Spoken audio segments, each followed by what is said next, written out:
बिस्मिल्लाहिर्रहमानिर्रहीम। आज हम पढ़ेंगे नॉकटर्नल कफ। जो रात को खांसी होती है, ये क्यों होती है, उसके 5 वजूहात हम पढ़ेंगे। जो मेन काजेस है उसके, वो आज हम पढ़ेंगे। सबसे पहले इसमें आती है एसिडिटी कॉल्ड। जो हम रात को खाना खाते हैं, कुछ एसिडिटी हो जाए, हम सीधे सो जाते हैं, तो इसके बाद कुछ एसिडिटी के या कुछ ज़रात हमारे एयरवेज में जाते हैं, इसकी वजह से हमें रात को कफ होती है। इसके बाद आता है ऑब्स्ट्रक्टिव स्लीप एपनिया।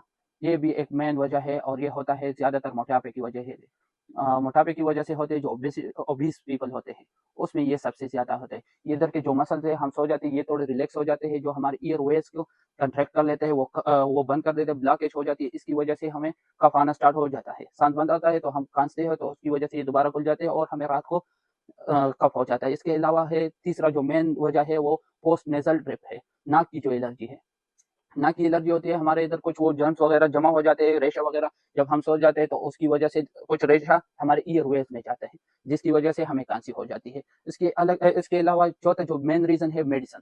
कुछ ऐसे मेडिसिन है जिसकी वजह से हमें कफ होती है, और इसमें सबसे टॉप पे आते हैं एसीए इनहिबिटर्स। एसीए इनहिबिटर्स का मेन साइड इफेक्ट जो है वो है ड्राई कफ। एसीए इनहिबिटर कौन से ड्रग है, ये जो जिसके आखिर में प्रेल प्रेल आते हैं, कैप्रोपेल, रेमेप्रेल, ये वाले ड्रग इसकी वजह से होता है। पांचवा वजह जो इसका मेन काज है, वो एस्थमा है। एस्थमा में ड्राई कफ होता है रात को, और आप जब भी सांस लेते हैं तो सीटी की आवाज आती है, और रात को इसमें कफ होता है। इसके अलावा वजूहात भी इसके हो सकते हैं। सबसे कॉमन वजह इसके अलावा जो है वो COPD, chronic obstructive pulmonary disease हो सकती है। इसके अलावा ये भी हो सके कि लंग कैंसर हो। और क्रॉनिक ऑब्स्ट्रक्टिव पल्मोनरी डिजीज ये मेनली स्मोकर्स में होता है, या पॉल्यूटेड एरिया में जो लोग रहते हैं, जिधर वो डस्ट वगैरह ज्यादा होता है, या उन लोगों को होता है जो स्मोकर्स के बीच में बैठता है और वो धुआं उसको आता है। Thank you.